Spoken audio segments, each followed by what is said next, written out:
normies, you're on the light side of the paranormal with Alice. Today, as you can tell from the title of this video, I will be going through another Hunt a Killer box with you. It's sort of like a review, an unboxing, and just a general sit down and chit chat. This box has been sitting here for a long time, okay? I'm on like season 5. And so, yeah, before we get started, I do want to mention that this is not sponsored at all. We are not partnered with Hunt a Killer yet, but we are working on hopefully getting a partnership with them in the future. I was recently diagnosed with hyperthyroidism. It does cause severe tremors where my hands are very shaky and I get out of breath easily while speaking, so you may notice that things are a little bit different in this video. I am in my creepy basement right now, and every single creak sounds like an earthquake happening because the sound is amplified. So sorry if you hear any little background noises. That is not paranormal. I am just in my basement. But this is what the box looks like. Oh yeah. And I added my own little label that said season 2 so that I can properly keep these organized when I talk to you guys about them. And if you haven't seen our part 1 of this, the link will be right up here. You can definitely check that out. It always feels like a treasure chest that I'm opening up. So everything comes in this big yellow envelope that everything is stuck to. And I have written season 2 on this as well. But yes, just a big envelope. This has all the evidence for the missing persons case, aka Liam is missing still. Quick little recap, we are trying to find Rosemary's son, Liam, who went missing recently. The town has a very spooky, mysterious history that we're learning more and more about each time that we open a box. I'm not going to get into so much about what Hunt a Killer is, because I did go over that in the first video that I've made like this, but this is what this box specifically had. This special card lets me know exactly what is in this box. So there is a letter from Rosemary, Liam's correspondence, lore pamphlet, historical society security reports, a handwritten letter, a disciplinary report, a carved figurine, and Liam's pencil case. So the letter from Rosemary is a great way to start each box. She goes over so much information, and there are often clues in here, just a heads up. I'm going to read you a little snippet. And I'm going to try my best to not give anything away because she is referencing clues that were found in the previous box. Once I pulled myself together, I showed the sheriff everything you helped me find. Just like every other time I've tried to get him to do this darn job over the past few months, Lanning told me the evidence wasn't sufficient to justify putting any more resources into Liam's case. Side note, even though this is an alternate reality game, it's not actually real life, though they go many lengths to make it feel like that. It must be so devastating for parents when they're in this position, because this is a very common position to be in when there's a missing person going on. So I really felt for Rosemary when she was writing this letter. Not only has the sheriff flat out refused to start organizing any more search parties to comb through the forest, he didn't even process anything from the place from the place that I cannot tell you. He left everything I found with me. He told me to be thankful to have new mementos of my son, some things that I could keep close. If he thinks I'm going to sit back and let this happen, he's got another thing coming. I'm sending you everything that I found at the location and more. Okay, so that's a little overview as to what is in this box, but there, as you can tell, is so much more written on this lengthy letter. So we have some journal pages that were ripped out, where you can see there are 2 different kinds of handwriting going on, and Liam is talking to someone who is speaking in code. And this one's double-sided as well. And there are some other pages here from this snippet of his journal that were ripped out, as well as some really old paper. You can see it's really rough looking, so that is meant to be old, but I will not tell you why. Little coffee stains and everything. All right. I was not eating hot wings while doing this, I promise. It's not grease stains from my fingers. So this is the lore pamphlet. So it is a pamphlet from the Burkittsville History Museum. Sorry about the glare. Once again, the History Museum has it going on. They have the most legit looking paperwork and pamphlets and magazines and everything. I really love the effort put into that. This is what it looks like inside. I'm gonna just get a little bit closer and show you more detailed what this looks like. So we have some creepy dolls, a coffin, a creepy work area, a hooded figure, and on the back, more creepy dolls. Ooh. I love it. I shouldn't act like I'm disgusted. I love it. And there's the forest. So as you saw from the last video that I made about Hunt a Killer, I get really into these magazines and pamphlets, and so I would love to read you some snippets from these. So let's read the hooded figure moment. See the forest for the trees. Burkittsville, Maryland has a rich history.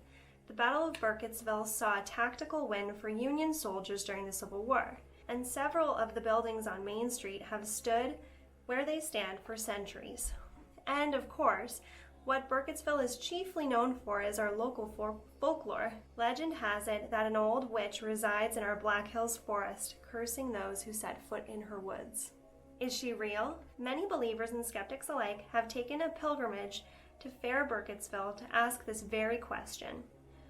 While you'll find a wide range of answers among those who live and work in Burkittsville, history tells us that the earliest residents of this area certainly believed in her. Where Burkittsville now sits was once a town known as Blair. Although the town's residents fled the area in the late 1700s, it wasn't until 1824 that Burkittsville was officially chartered. And the rest, as they say, is history. I love that play on words because it's a history museum. And then there's a little quote at the bottom that says, "If you're trying to find the truth behind all the stories, you need to visit the Burkittsville History Museum." Cute. So they were really milking this. Whether it was real or not, they were certainly using it to make some money, and I don't blame them. That's really interesting. And then there's an events section, like events that are happening in the town, which is really sweet. For example, there's a presentation called The Real Story of the Blair Witch. There's a guided tour of Old Blair, all this different stuff. I wish that I could go here, but this is a fictional place. And then it just talks a little bit about the museum. I love this. There's a photo of the woods, as I showed you previously, but then it says, "Have you seen her? The Burkittsville History Museum wants to hear any stories you have to share. Drop us a line or join us at one of our open mic events. Serious reports only." That's so cool. Yeah, I love these. Next we have some incident reports from the Burkittsville Museum. This is really interesting. It's basically different spooky sightings that have happened that are reported to the museum. Here is a little snippet, but I don't want to ruin anything for you. Last night, around 9:15 p.m., I began to hear what sounded like a voice. I was the only staff member on duty. I'd already made sure that the building was clear of patrons, and I'm always sure to keep the door to the area firmly locked. As soon as I managed to convince myself that I had imagined the voice the first time, I heard it again. This time, I could swear that it said my name. I called out back to it, saying something along the lines of, "Who's there? The museum's closed. You have to leave." I received no response for a long moment, and then I heard what was clearly the sound of laughter echoing around. Oh, so good. I love that you really are put in the shoes of a detective in a paranormal / true crimey feeling situation, and I just find this is endless amounts of fun and spooky things. Now those journal entries where Liam was speaking to someone in code and the person was speaking back in code, that is the biggest to do in this box specifically. You have to go through those codes and try and decipher what exactly those all mean. Now that is not something that my brain does easily, but my hubby Chris is really good at problem solving in these ways and just cracking codes in general. He's like the kind of person that you would want with you in an escape room. So I'm not going to show you this entirely because this would seriously spoil all the fun for you, but just to get an idea, always have lined paper and a pencil ready. I also like to highlight so that it's easier to read. So I do a line of the code and then a line of the alphabet to see what the code is actually trying to tell me. So once again, whoop. And then my little one, look at how cute. He was fully participating as well. He's got the cutest writing in the world. Definitely got some important info, but just to show you, You didn't see that. And then little guy was writing down some code here too. It's so fun, it's so interactive, and it's better than plopping your butt in front of a TV all the time. It's fun to do something else. This is also some cipher business. And then eventually Chris got so good that he was able to just look at the codes and know the letters that they are corresponding with in his head. So he just started writing them all out in regular alphabet letters. Grateful for him when I'm playing this. I will say too that the boxes seem to be getting progressively more and more difficult, which is nice. It keeps you engaged, it keeps you excited and interested to play. And the final items that were in this box unfortunately have gone missing, and I'm so sorry because they were so creepy and I really, really wanted to show you guys. Truthfully, I think that my little man hid them because they were pretty freaky looking, like they were rubbing him the wrong way, you know? I don't blame him for wanting to get rid of them or hide them. Yeah, so I can't really show you, but I am going to insert a photo right here so you can see there was this little wooden Bonhomme figurine. So creepy, so weird, Slenderman vibes for sure.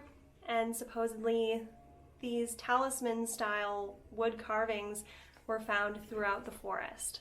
And if you found a certain code within Liam's journal previously in the last box with the black light, this figure would seem a little bit familiar. I'm gonna let you connect the dots yourselves when you play this. And that concludes the Blair Witch Season 2. I really hope that you guys are enjoying this. I know that it's kind of random. I'm not typically an unboxer kind of gal, but you seemed to like it the last time that I did it. And I got a lot of really good feedback, so I hope that you're just as interested this time around. I'm getting a better feel and handle on how exactly I want to go about doing these, but as much as I'm trying to not leave any spoilers in case you guys want to try the game for yourselves, if it would be more interesting for you to have me really go through step by step everything that we found, it would definitely be a spoiler video though. Please let me know in the comments. Please like this video if you want me to keep doing these Hunt a Killer boxes. Thank you so much for watching, and we'll see you next time. Live your life with love and light. Free Britney! Bye.